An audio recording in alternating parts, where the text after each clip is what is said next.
Israel and Saudi Arabia just made a move. Daniel predicted. Israel just approved a peace framework. Saudi Arabia just signed on as a mediator. The United States brokered it. The United Nations ratified it. And prophecy watchers around the world are asking the same question.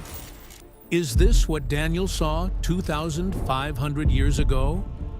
For the first time in modern history, Israel and Saudi Arabia, once sworn enemies, are cooperating in a multinational peace plan, not just tolerating each other. And let me show you what Daniel said would happen. The parallels will send chills down your spine. Number 1. What just happened between Israel and Saudi Arabia? Let me walk you through what unfolded in late 2025. Because unless you've been paying close attention, you might have missed the most prophetically significant diplomatic development in decades: the Gaza Peace Framework. On September 29, 2025, U.S. President Donald Trump and Israeli Prime Minister Benjamin Netanyahu unveiled a comprehensive 20-point peace framework for Gaza. This wasn't a vague statement of intentions. This was a detailed, phased plan addressing virtually every aspect of the conflict. Here's what the framework includes. Phase 1. Immediate ceasefire. All active hostilities cease. Humanitarian corridors open. Emergency aid flows into Gaza. Phase 2. Hostage and prisoner exchanges.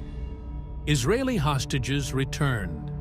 Palestinian prisoners released in negotiated exchanges. Families reunited after years of separation. Phase 3. Demilitarization.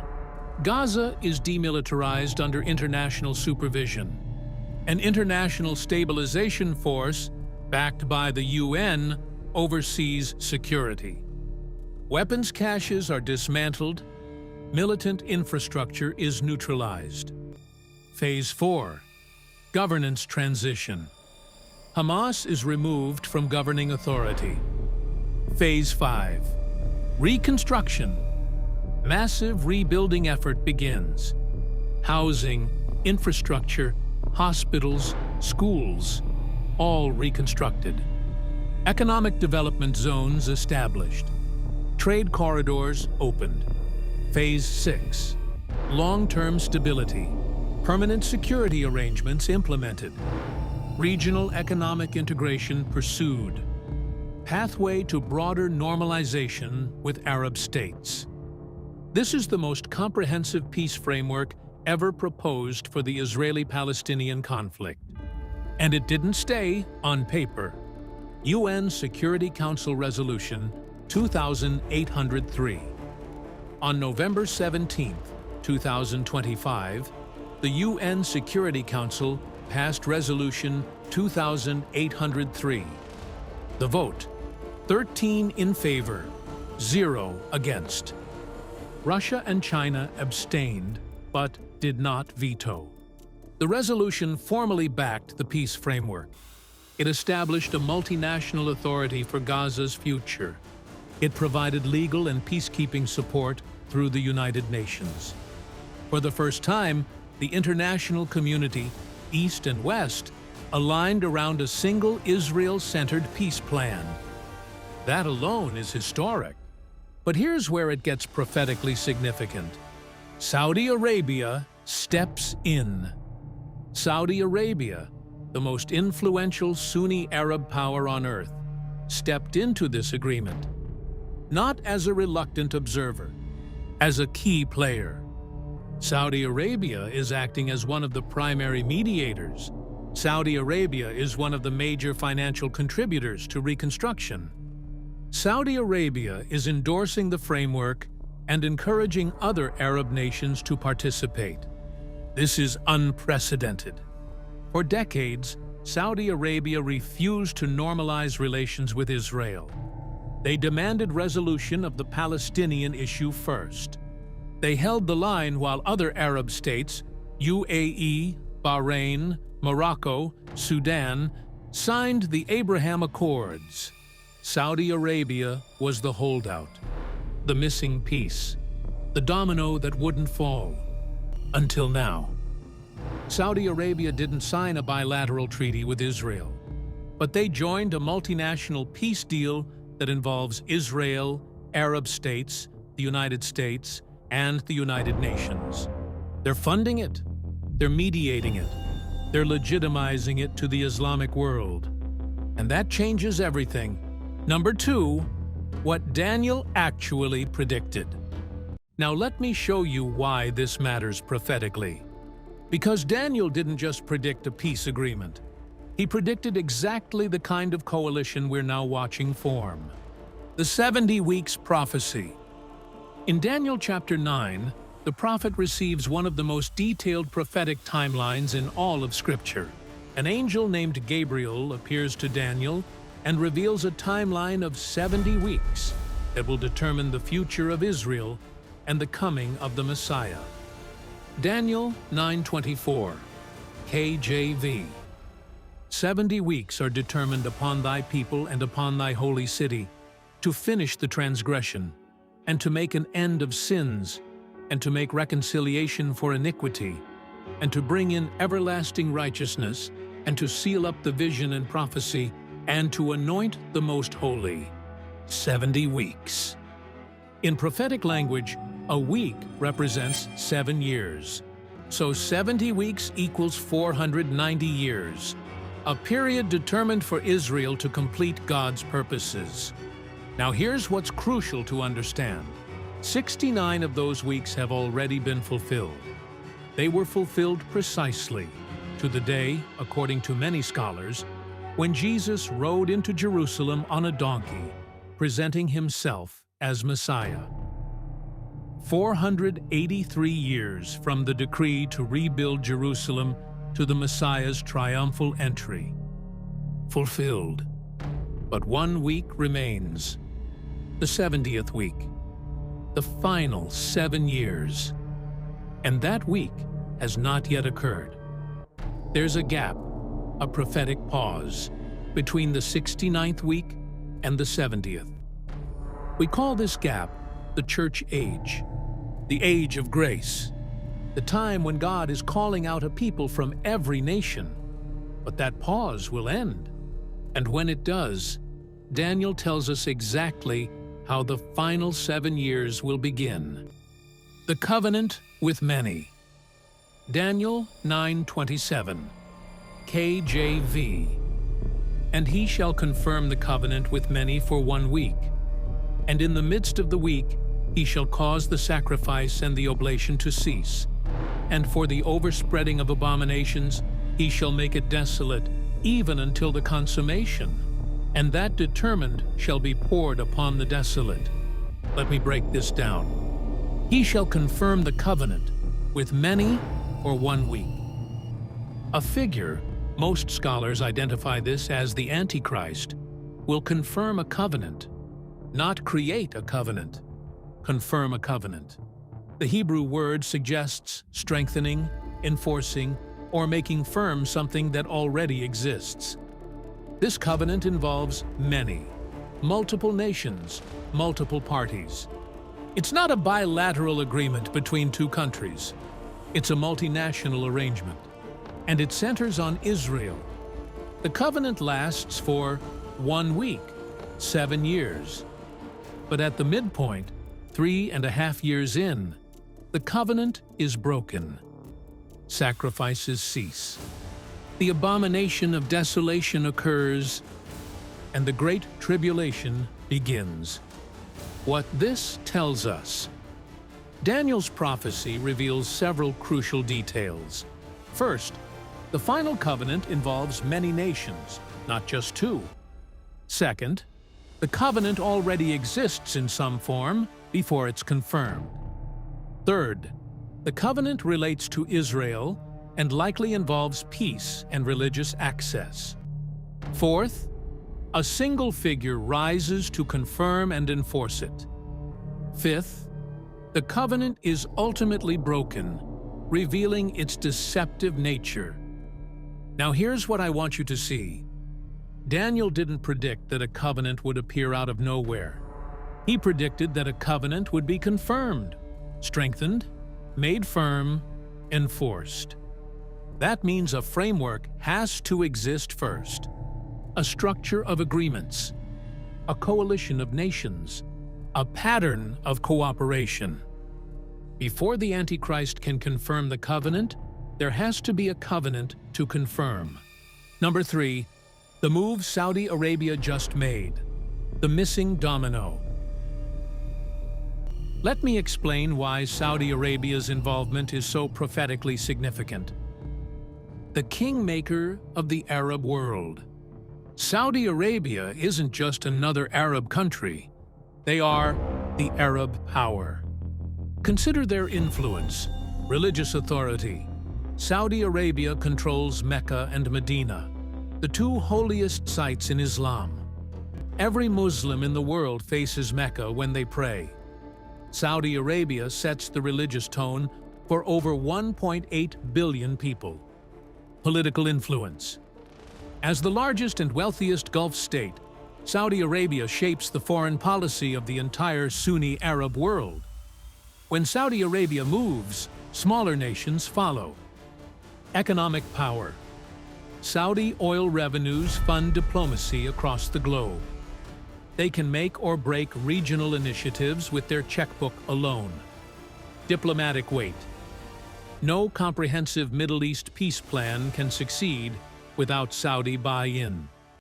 They hold veto power over Arab-Israeli normalization simply by withholding their endorsement. For decades, peace negotiators understood this reality. You could sign agreements with Egypt, Jordan, UAE, Bahrain, but until Saudi Arabia came on board, the Arab world would never fully accept peace with Israel. Saudi Arabia was the missing domino, the final piece. The one nation whose participation would legitimize Israeli-Arab peace to over 1 billion Muslims. The Abraham Accords gap. When the Abraham Accords were signed in 2020, they were historic. UAE, Bahrain, Morocco, and Sudan all normalized relations with Israel. But Saudi Arabia stayed out. They watched from the sidelines. They made encouraging noises, but they didn't sign. The reason? Saudi Arabia demanded resolution of the Palestinian issue first. They wanted a comprehensive peace, not piecemeal normalization. And without Saudi Arabia, the Abraham Accords remained incomplete. A foundation without its capstone, a coalition without its most important member. November 2025, the domino falls. But in November 2025, Saudi Arabia moved. Not with a bilateral treaty, but with something potentially more significant. They joined the multinational coalition supporting the Gaza peace framework. They're funding reconstruction. They're mediating disputes. They're lending their credibility to the entire enterprise. This isn't full normalization yet, but it's cooperation. It's alignment. It's Saudi Arabia and Israel working toward the same goal, in the same framework, with the same partners. And that has never happened before. Daniel said the covenant would involve many. They are the gatekeeper. And the gate just opened. Number 4, the multinational coalition, a precursor to Daniel's covenant. Now, look at who's involved in this peace framework. Because the coalition that's formed looks remarkably like what Daniel described. The players. Israel, at the center of the agreement. The framework addresses Israeli security, Israeli hostages, Israeli borders, Palestinians, represented through intermediaries. Their future governance is being determined by this plan. Saudi Arabia, funding, mediating, legitimizing the framework to the Islamic world. United Arab Emirates, Abraham Accords partner, supporting regional stability.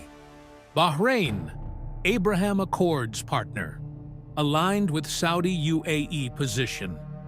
Qatar, major financial contributor, diplomatic channel to various factions. Egypt, border neighbor, security partner, mediator with Palestinian groups. United States, primary broker, architect of the framework, guarantor of implementation.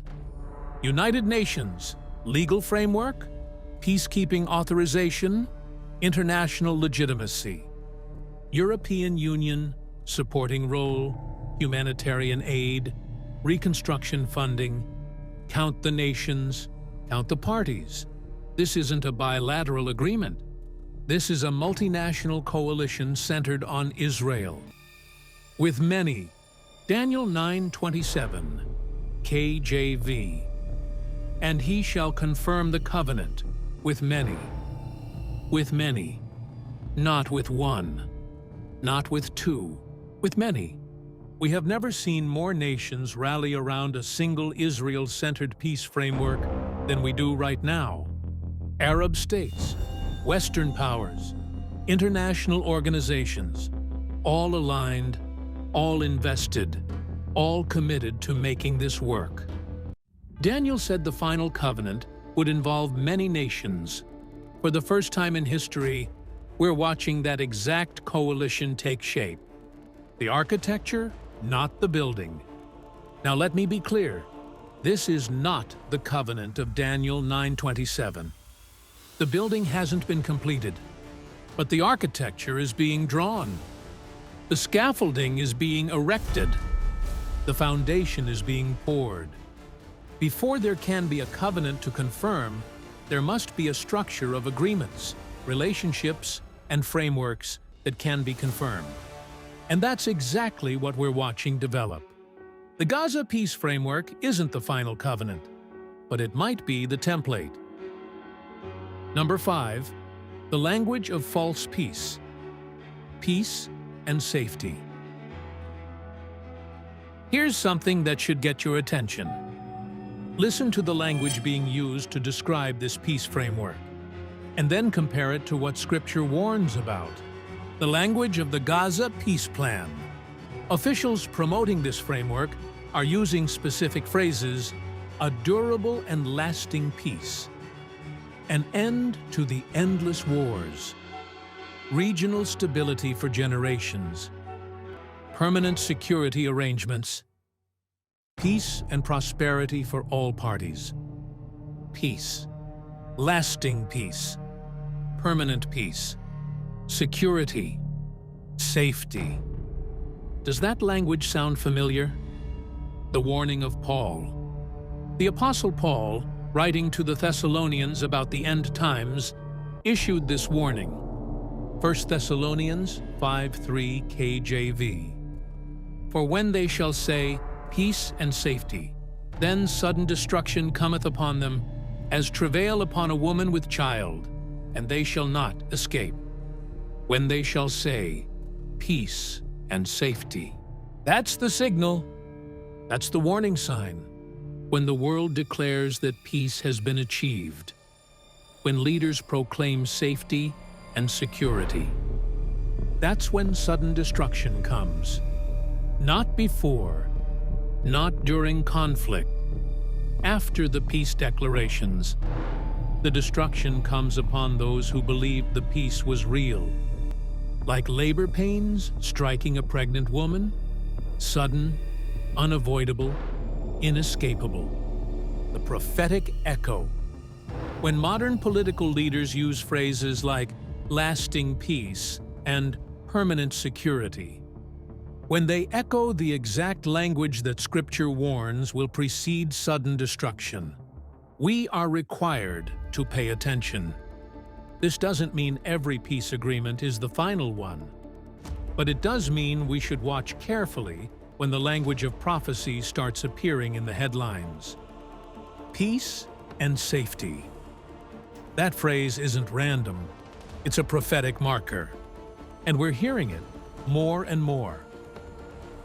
Why this is not the final covenant, but could lead to it. Now I want to be very careful here, because it's important to understand both what this is and what this isn't. Why this is not Daniel 9:27. The Gaza peace framework is not the covenant of Daniel 9:27. Here's why. It's not 7 years. The framework is phased and open-ended. There's no explicit 7-year duration. Daniel's covenant is specifically 1 week, 7 years. There's no single confirmer. Daniel describes a figure who confirms the covenant. Most scholars identify this as the Antichrist. The current framework was brokered by multiple leaders: Trump, Netanyahu, various diplomats, not enforced by a single global authority. No temple provisions. Daniel's covenant involves Jewish sacrifices, which implies a rebuilt temple or at least an altar on the Temple Mount. The Gaza peace framework doesn't address Jewish religious access to the Temple Mount at all. No midpoint betrayal yet. Daniel's covenant is broken at the midpoint. The abomination of desolation occurs. We obviously haven't seen that. It's not global in scope. While multinational, the framework is regional, focused on Gaza and Israeli-Palestinian issues. Daniel's covenant appears to have broader, perhaps global implications. So no, this is not Daniel 9:27 fulfilled. Why this is prophetically significant. But here's what this is. It unites many nations around Israel. The exact coalition structure Daniel described. It establishes a peace architecture. A template that could be expanded, extended, or confirmed by a future leader. It normalizes Saudi involvement, the missing piece that makes comprehensive Arab-Israeli peace possible. It shifts the Arab world's posture toward Israel, creating conditions for broader acceptance of Israel in the Islamic world. It provides a template for future treaties, a framework that could be strengthened, extended to 7 years, or confirmed by a single authority. Think about it this way. A covenant cannot be confirmed until a covenant exists to be confirmed. Daniel 9:27 says the Antichrist will confirm a covenant, not create one from scratch. That means there must already be a framework in place, an existing structure of agreements, a coalition already formed, a peace architecture already built. This may be the scaffolding, the fragile framework, that a future Antichrist could step into and confirm. But the Gaza peace framework isn't happening in isolation. Look at what else is moving on the prophetic chessboard. Iran's escalation. While Saudi Arabia moves toward Israel, Iran moves against it. Ezekiel predicted a northern coalition led by Gog, of the land of Magog. Many scholars identify this with Russia, and Russia is now more involved in Middle East affairs than at any time since the Cold War. China's entry. China, historically absent from Middle East diplomacy, is now deeply involved. They brokered a détente between Saudi Arabia and Iran in 2023. They're investing billions in regional infrastructure.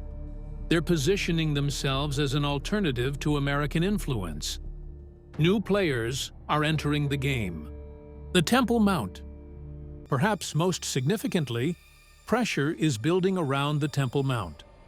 Jewish groups are increasingly active in advocating for access. Islamic authorities are increasingly defensive.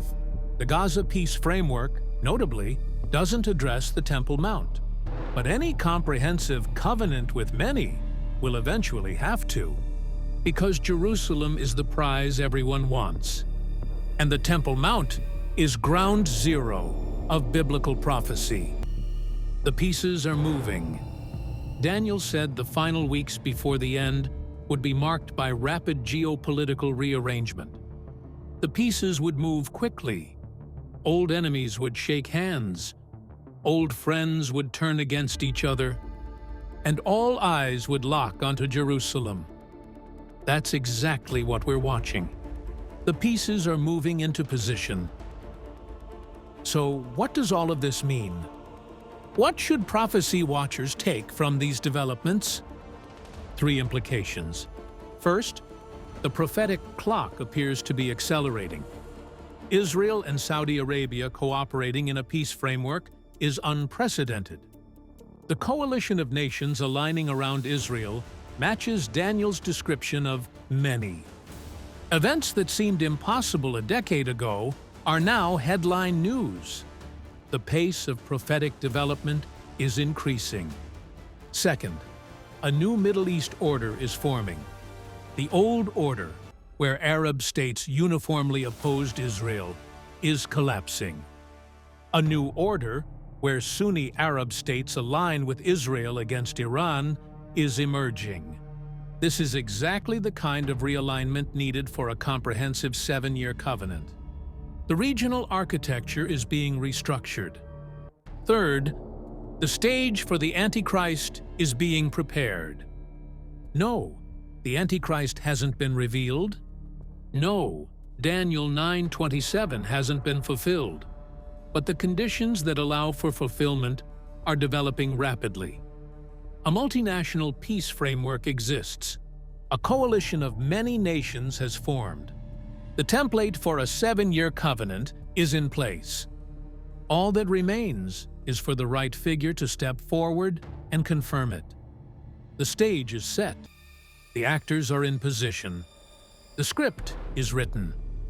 We're just waiting for the lead character to appear. The process, not just the event. Daniel never said the world would wake up one morning and suddenly find itself in the tribulation. He described a process, a series of developments, a coalition forming, a structure emerging, a covenant taking shape. And then, at the right moment, a figure steps forward to confirm it. We're watching that process unfold, step by step, deal by deal, headline by headline, until one man steps in and confirms the covenant with many. Number 10. Why Saudi Arabia matters more than any other Arab state. Now, let me drive this home. Why does Saudi Arabia's involvement matter more than any other development? The gatekeeper. Saudi Arabia controls the 2 holiest sites in Islam, Mecca and Medina. They set the ideological tone for the entire Sunni Muslim world. Over 1.8 billion Muslims look to Saudi Arabia for religious guidance. When Saudi Arabia moves, the Islamic world pays attention. When Saudi Arabia endorses something, it gains instant legitimacy across the Muslim world. And when Saudi Arabia cooperates with Israel, even indirectly, it signals to every Muslim nation that such cooperation is permissible. Saudi Arabia is the gatekeeper.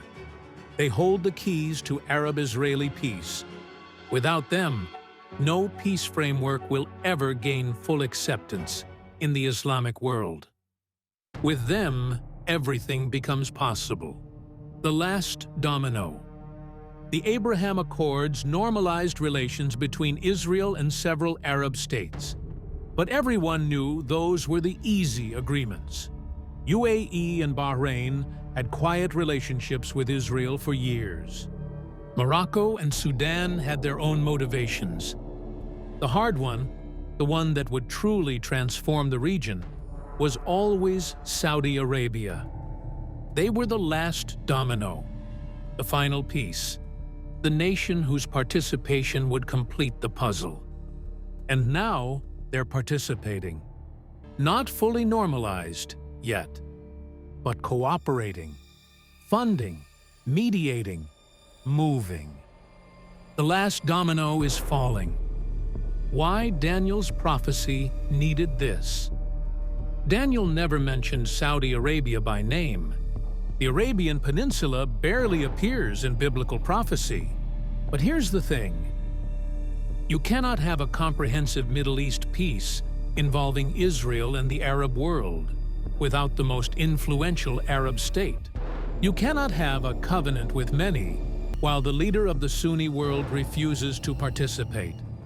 You cannot confirm a regional peace treaty while Saudi Arabia stands on the sidelines. For Daniel 9:27 to be fulfilled, Saudi Arabia had to eventually come on board. And now, for the first time, they are.